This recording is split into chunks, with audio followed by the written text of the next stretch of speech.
Regresamos con la hora clave. Recordamos que pueden enviar sus preguntas, también sus comentarios a la etiqueta numeral hora clave.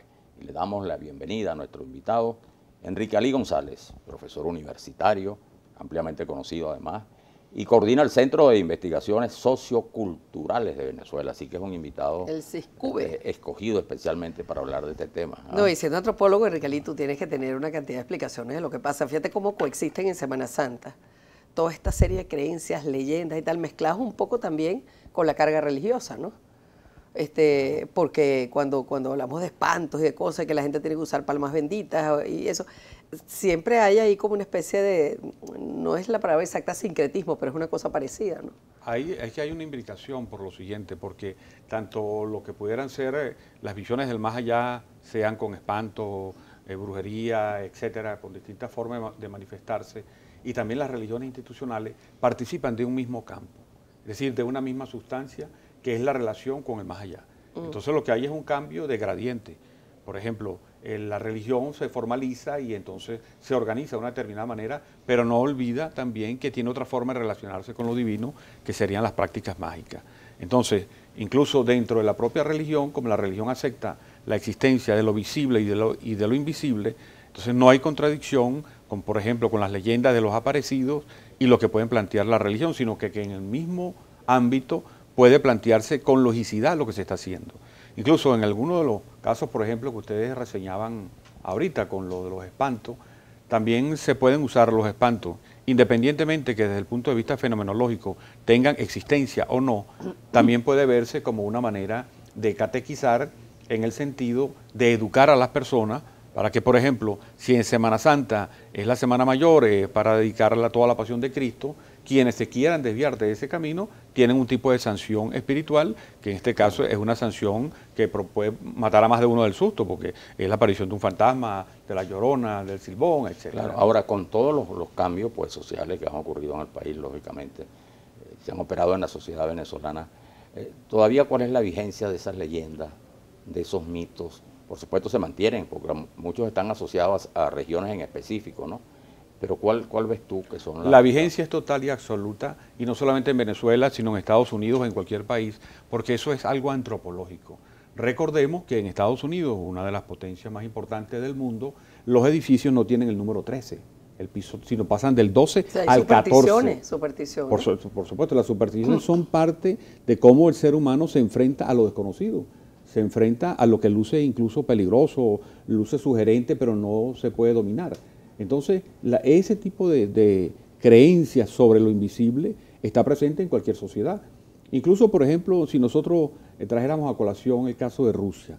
Rusia tuvo más de 70 años dirigida por el comunismo, un comunismo ateo, militante, anticristiano, etcétera. ¿Y qué sucedió? Que apenas se salió a través de todo lo que fue la perestroika, esa parte del comunismo, vino Yeltsin y Putin, bueno, Putin adopta una posición casi de monaguillo, en relación, además lo digo en el buen sentido, casi de monaguillo en relación con la iglesia cristiana ortodoxa. Es decir, aquellos que pensaban que la religión estaba muerta, simplemente estaba de parranda, que porque vuelve allí, otra vez, y tú liquidas 50.000 clérigos, como hizo la Revolución Rusa a lo largo de 70 años, y en el primer año se te bautizan 100.000 rusos, el primer año posterior a la perestroika, a todo lo que fue el glasnost, etcétera, se te bautizan 100.000 rusos y hay 20.000 clérigos más pidiendo entrada a la iglesia. O sea, es una cosa que realmente contra lo cual no se puede combatir, es vano combatir, ¿no? Es una característica humana. Entonces siempre va a haber espacio para tratar de dar respuesta a lo desconocido, para dar respuesta a lo invisible. Entonces las religiones tienen la ventaja, o tienen una característica, no sé si ventaja o desventaja, pero una característica, y es que ha formalizado a través de una discusión permanente internamente y por sus organismos, una relación con lo invisible. O sea, ¿cómo es lo invisible? Por ejemplo, uno ve el Antiguo Testamento, entonces te dicen, ¿cómo es el mundo invisible? ¿Cómo es el mundo divino? Entonces te dicen tronos, denominaciones, ángeles, arcángeles, serafines, querubines, potestades, etcétera. Se le da como estructura, ¿no? Sí, te da una estructura además bastante compleja. Son, si mal no recuerdo, 9 tipos de seres angelicales, digamos, seres divinos. Y así tienes, en el caso, por ejemplo, de la santería cubana, también entonces te habla de los orichas, y de algunos orichas que no tenían origen humano, otros que sí tenían origen humano, y te divide y además te lo diferencia de lo que pueden ser los espíritus de los muertos. Entonces te van dando una categorización del mundo invisible. Eso es la ventaja de las religiones que van formalizando su conocimiento. Pero el común a veces de las personas que no tienen acceso a esa formalización la van creando a través de la tradición, y dentro de esa tradición se van sumando elementos de categorizaciones de lo invisible de distintas religiones. Por ejemplo, en las religiones nórdicas, una de las caracterizaciones lo vemos fácilmente en los cuentos de Anderson. Sí. Por ejemplo, Blancanieves y los 7 enanitos. ¿Qué son los enanitos? Los gnomos. Sí. Lo que aquí sería más o menos equivalente o parecido a lo que en María Lionza se plantea como la corte de los Juanes, Claro. que Bueno, un son poco los duendes, elementales. ¿no? Los duendes. Sí, los duendes. Ahora, tú como sociólogo también o sea, podrás identificar una serie de características durante la Semana Santa que también pueden llevar, o durante el antiguo, o en tiempos antiguos cuando no había electricidad, no había caminos, no había, es decir, el movimiento que hay ahora, que también favoreció mucho ese tipo de creencias, ¿ves? Porque Sobre el hecho todo que, en las regiones campesinas, ¿no? claro, en la parte rural, ¿no? Parece rural, sí. Bueno, incluso la definición de superstición, el que más se usa dentro de las ciencias de la religión, es una creencia que se sigue practicando, pero no se sabe en cuál contexto surgió. Por ejemplo, cuando uno ve algo negativo, uno hace así, sape. Bueno, pero resulta que una tribu africana que vino es llamada sape. Por lo tanto, a lo mejor es posible que esa tribu usara ese mismo signo, que para ellos significaba X cosa. Así igualmente el pasar debajo de una escalera puede ser pavoso. Ese tipo de cosas, a lo mejor en otros momentos o con otras religiones, eso tenía un significado. Cuando esas religiones dejan de existir, pero siguen los gestos uno los hace, ahí entonces se habla de superstición. Se heredan, ¿no? Se heredan, incluso con las apariciones, con los nombres de los fantasmas. Entonces, por ejemplo, si alguien se aparece en determinado sitio, entonces comienzan las explicaciones. Dicen, bueno, ese es el espíritu de alguien que se ahorcó en ese sitio. Exacto. Otros pueden decir, no, ese es el espíritu de un elemental. Entonces, dependiendo de las explicaciones religiosas, van surgiendo. Y eso surge no solamente en lo rural, sino también en lo urbano, porque surge que ante la necesidad de comprender y sobre todo de contactar y pactar con lo invisible. Porque en lo invisible se da las cosas que no pueden ser controlables. Y entonces el hombre decide controlarlo. Y una de las características que tiene ahorita es que en aquellas profesiones que tienen más riesgo, incluso en las grandes ciudades, en esas profesiones se desarrollan mucho las supersticiones.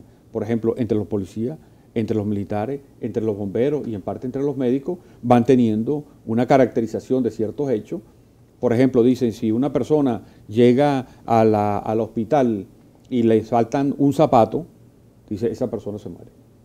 Porque si viene con los 2 zapatos, esa persona queda viva. Bueno, eso es una cosa... Es una cosa absolutamente sin fundamento. Sí, ¿no? uno no pudiera decir que eso es científicamente demostrado. Claro.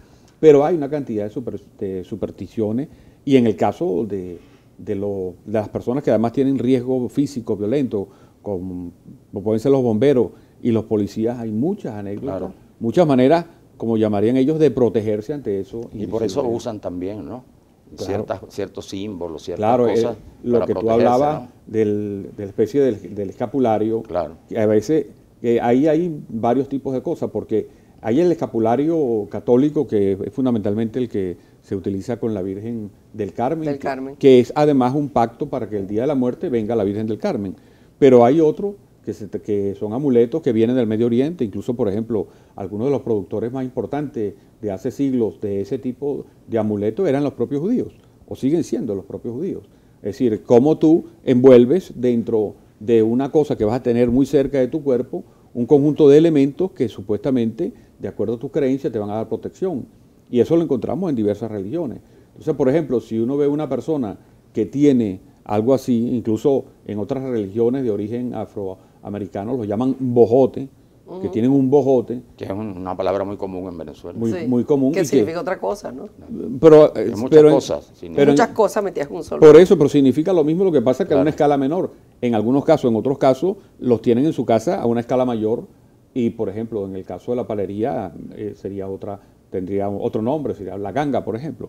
Pero entonces la gente se hace su especie de bogotico y ahí mete un conjunto de cosas. Ahora, volviendo al cuidado de lo que es la tradición religiosa en Semana Santa, y lo que tú decías antes, lo que se supone que uno debe hacer esos días, para evitar ese desvío, yo creo que también hay en el origen, esa es la intención que está en el origen de muchas de tantas supersticiones, como por ejemplo hay bastante hacia Centroamérica, de que tú no te puedes montar en un caballo Semana Santa, pues entonces el caballo te habla y te vas a morir del susto, que no puedes tener contacto sexual, pues entonces te quedas pegado, no te puedes casar, porque el sacerdote no te va a bendecir ningún matrimonio en esos días, porque eso no es conveniente. Es decir, la gente se crea a sí misma una serie de autosanciones para, es decir, que socialmente tengan el efecto de control. De control, exacto.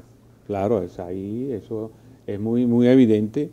Muchas de esas leyendas leyendas pueden ser originadas por el control, pero eso no impide, o sea, uno lo ve desde afuera, uno dice, eso es simplemente para controlar, pero muchas de las personas piensan que son de verdad o que han existido o que han pasado por esas experiencias, y por eso entonces se refuerza la autoridad de la prohibición.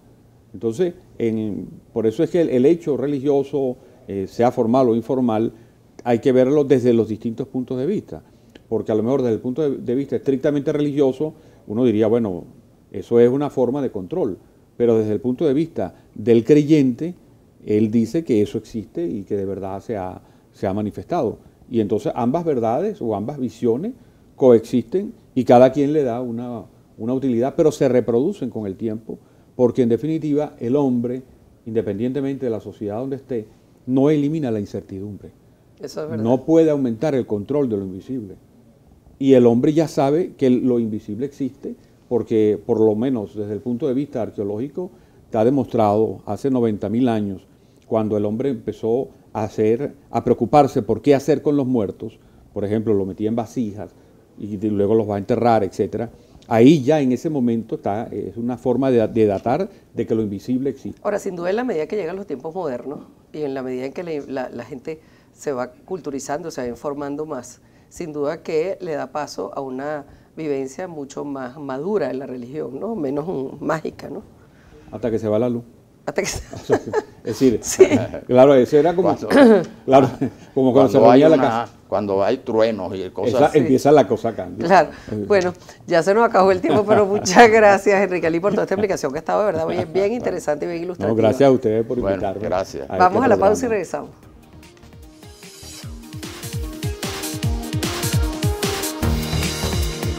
¿Cómo es el refrán que dice que te olvidó?